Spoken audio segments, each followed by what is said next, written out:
Journey of Square Peg, Chapter 7, Life at Sea. The first night out there we drifted in the darkness, doing our best to keep close to the rugged coast.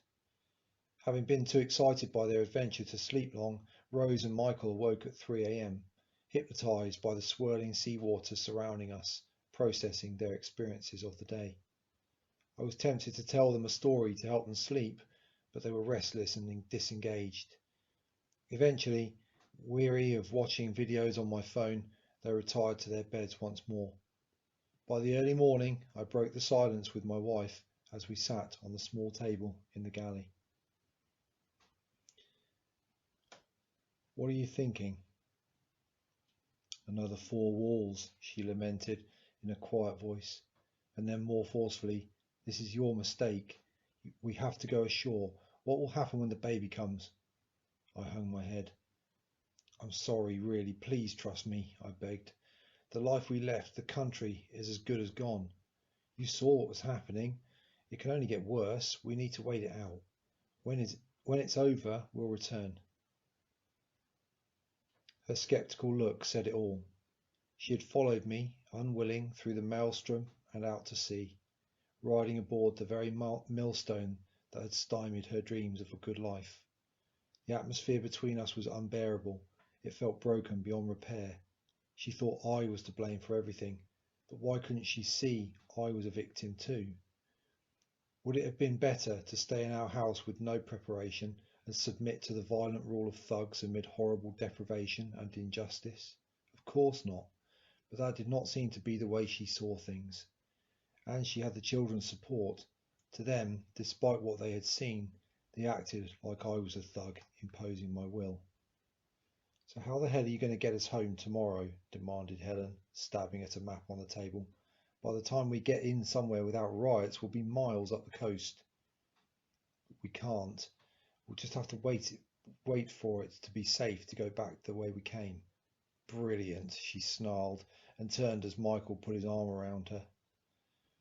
In the end, the pressing matter of fending off the other boats heading out to sea put the argument between us on the back burner. It was the early camaraderie with our fellow refugees amid fine weather in the next few weeks that kept it at bay a lot longer still. From the very first day, I tried to instill routine to keep us occupied. In time, the rest seemed to accept this was a waiting game, talking constantly of what they would do first when on shore. "Coffee and cake first," Helen told the children, "then lawyers," she added privately to me. Forced into our isolation, we tried our best. We spent our time fishing in daylight hours, studying our charts and teaching the children in the evenings. Each night we tuned into the radio to assess things at home. The news slowly convinced Helen in a way I could not. Gradually she accepted that we were here for the long haul. Each night she prayed for us. Wishing to avoid running our engines, we ran our lights from solar panels and a small wind turbine as we drifted freely on the currents. We ate a light daily ration of dried goods and seafood.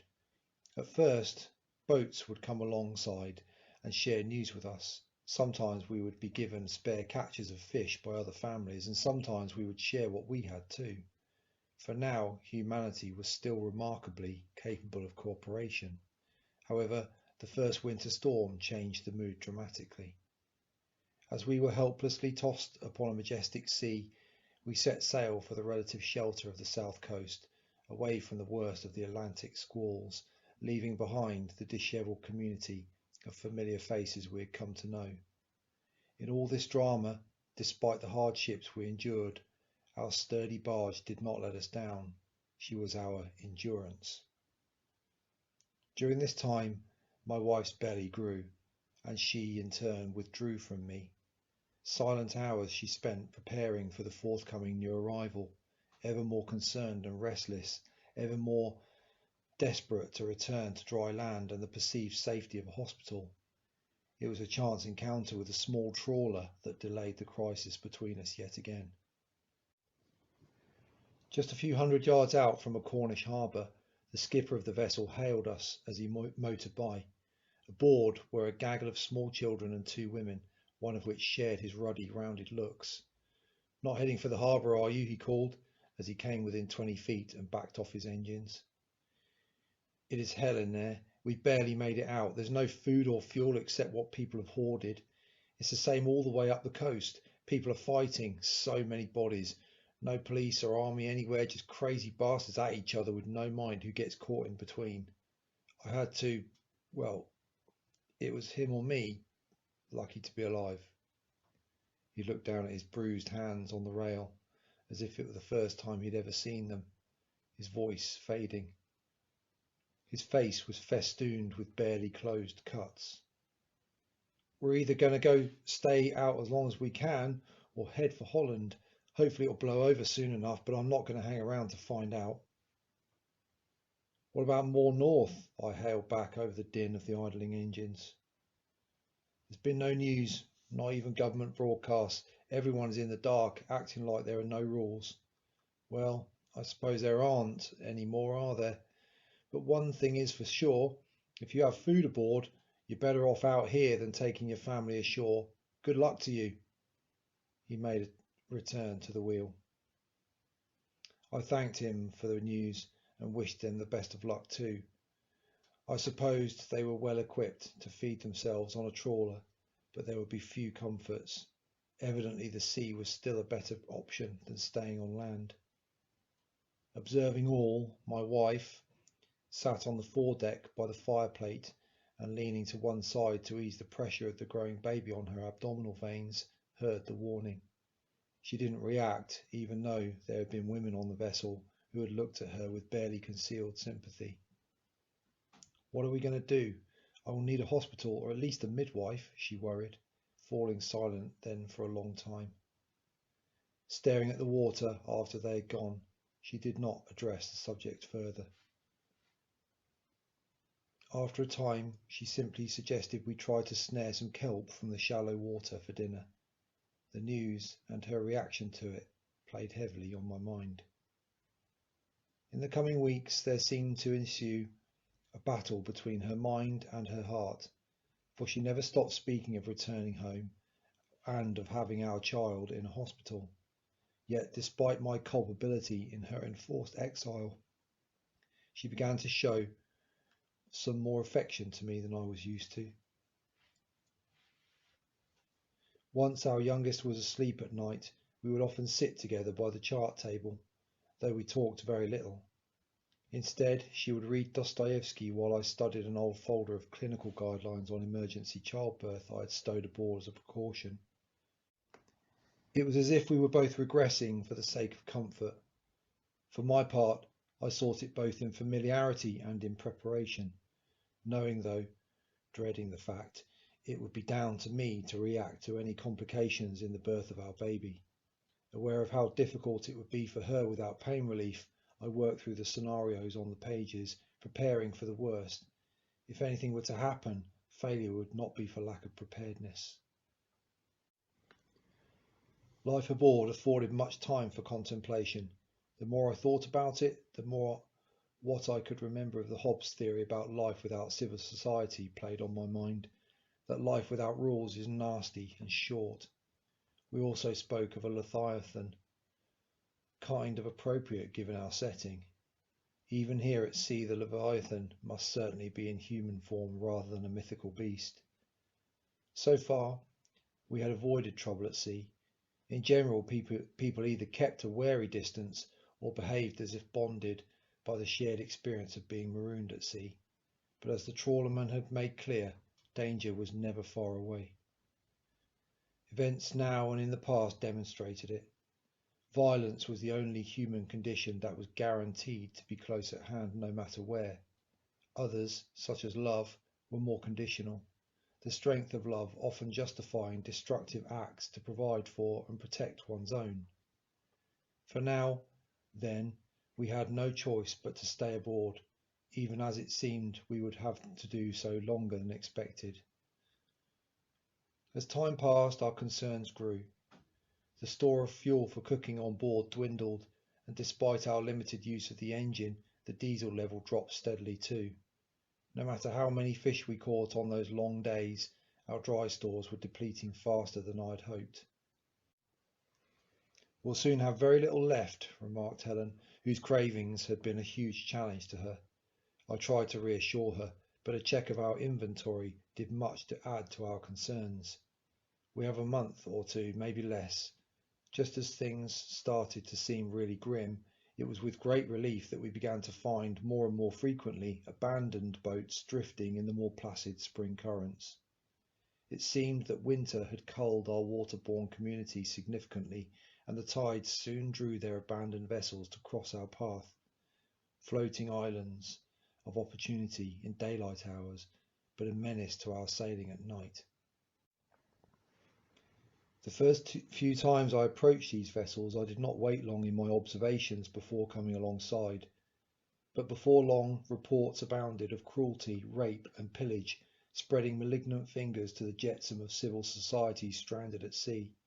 With them, I took an increasingly cautious approach, fashioning weapons with what I could salvage.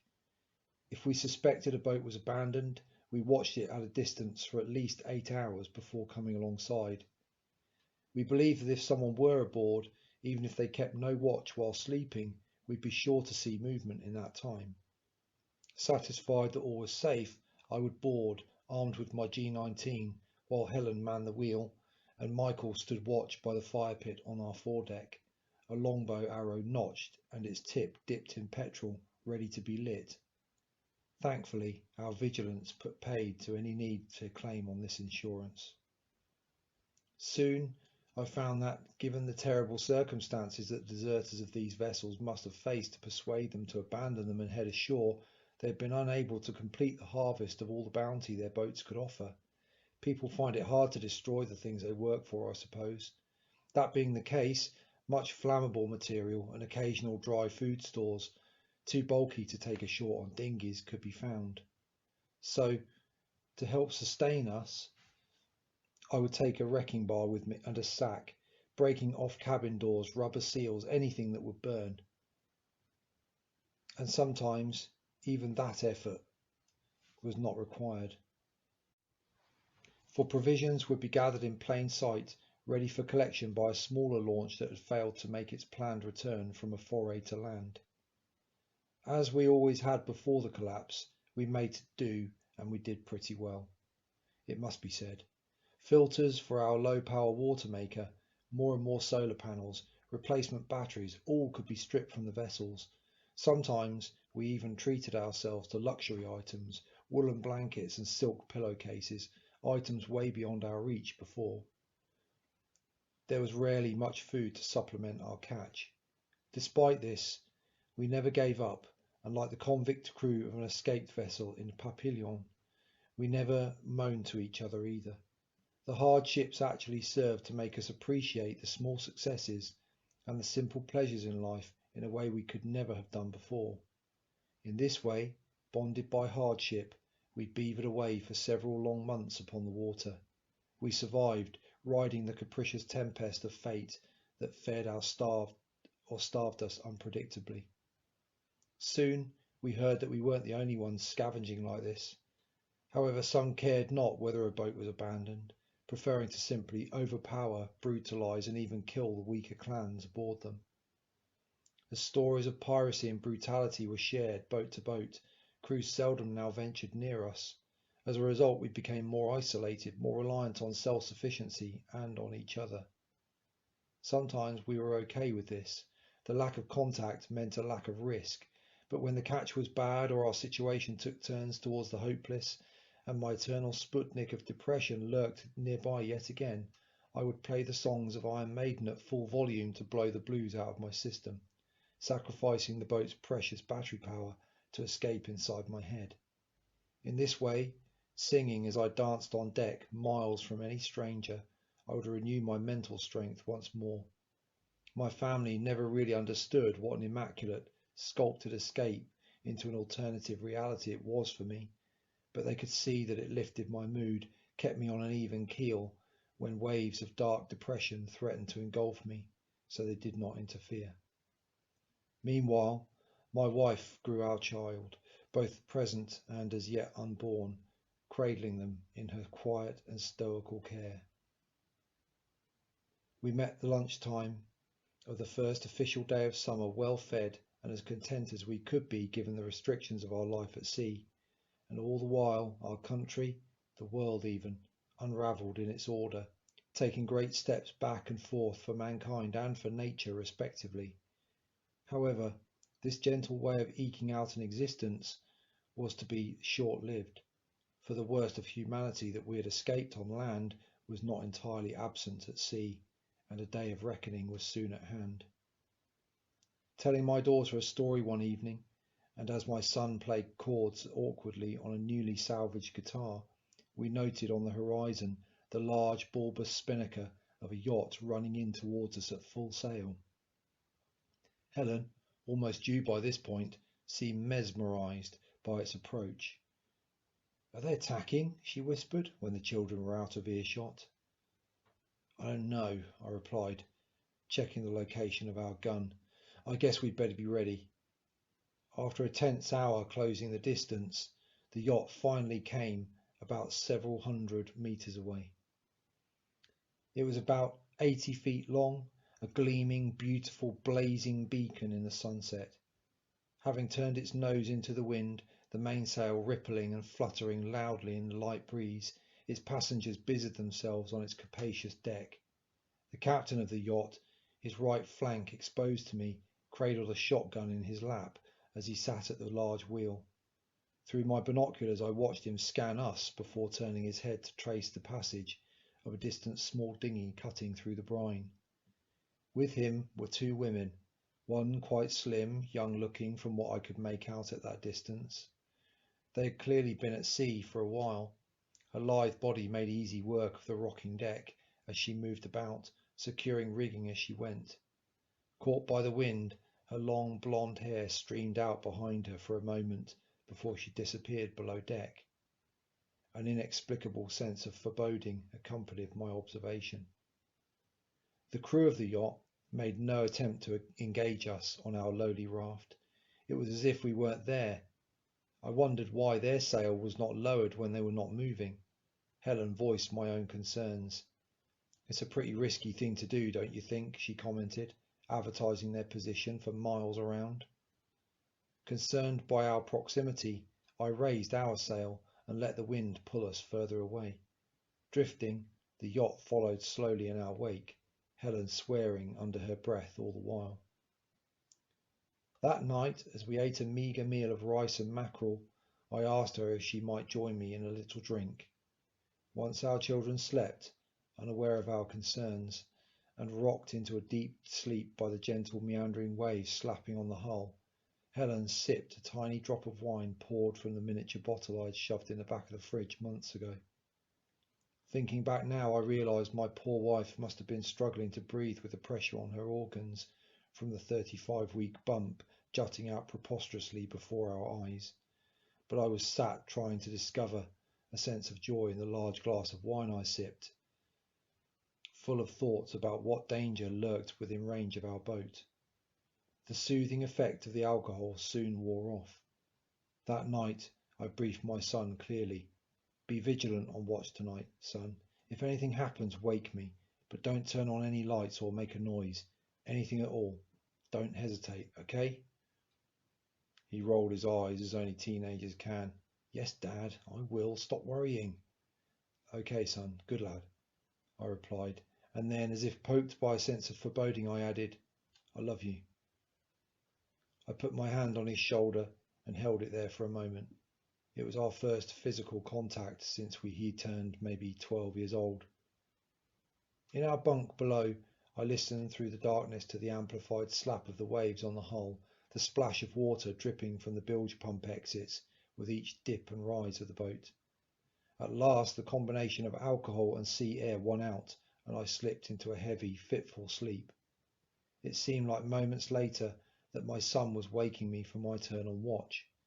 The attrition of fatigue and sleep deprivation wrought havoc on our minds and bodies, but no matter how we craved the oblivion of slumber, there was no choice but to take our turn on watch in the long, cold darkness each night. Between us, each did 2 stints above deck, The second period on stag was always toughest. To stay alert, I scanned the seas around us with binoculars, hoping to catch a distant light in the blackness. Instinctively, I looked out to where I thought I had seen activity on the horizon earlier in the day, but no running lights lit any vessels within sight. Occasionally I would see the portholes of galleys and cabins glow with the yellow 12-volt light common to older boats, and I would think how risky that was for their crews to stand out so carelessly. Yet somehow it helped keep at bay the sense of loneliness out there in the dark. My watch was uneventful. An hour later than I should, my head nodding in the gathering twilight, I finally gave in to the sledgehammer of exhaustion and hauled myself below to wake Helen. In the darkness of our boat's interior, I could hear the steady rhythm of Rose's blameless and innocent sleep as I passed her, picturing her sprawling limbs, flushed cheeks, and strange sleeping positions. I woke my wife and slumped heavy-headed into her warm place in the bunk. Then, as I began to be dragged into the whirlpool of sleep, I opened my eyes with a start. Broken but unmistakable, the distinctive sound of an outboard motor running fast drifted across the water to us. Snippets carried on the capricious wind. The hairs stood up all over my skin. It was getting louder. Frozen in my bed, in a nightmarish semi-dreaming state, I pricked my ears and held my breath to hear better as adrenaline surged me back to consciousness. Before long the engine noise was cut, and all I could hear was the wind in rigging and my hastened breathing. For long moments I listened intently for the sound of it nearing us once more, but it had not come as far as our position. What seemed like minutes later, a distant scream, as guttural and primal as anyone could imagine, broadcast out from the direction of the yacht. My blood froze. The waves slapped our hull as the screams just as quickly faded, replaced by what seemed an endless, pitiful symphony of shouts, sobbing, pleading, and the cries of women and a man. Listening to this macabre adagio, I sought in my heart the reckless bravery to intervene rather than lie there inanimate. But I believed, in that terrible moment, that I would be outnumbered, outgunned, and putting myself and my family at risk. Now it haunts me in frequent nightmares, as the cowardice of my decision that night was the triumph of the survival instincts over the motives of humanity towards a fellow refugee. And when at last the cacophony of sorrow ended, and the shouts and bumps of men laughing and loading their boat became too distant, for we had drifted thankfully further away, the fading outboard signalled that the danger had gone. I slipped from my bunk, slid the noisy cabin door open in the grey light, and sought my wife up on deck. I found her transfixed, sniffing. Scanning the horizon, I held her, her wet cheeks dampening my beard, then held her to the bunk below. As we slipped past our children's beds, deeply disturbed by what we had heard, I could make out the golden head of my daughter still sleeping soundly, and the glistening eyes of my son. He lay looking haunted, wide-eyed and silent in the dark corner of his bunk. His face said it all. I approached him and cupped his ear and temple in my hand in the half-light of the dawn, saying nothing. But then, what could I have said?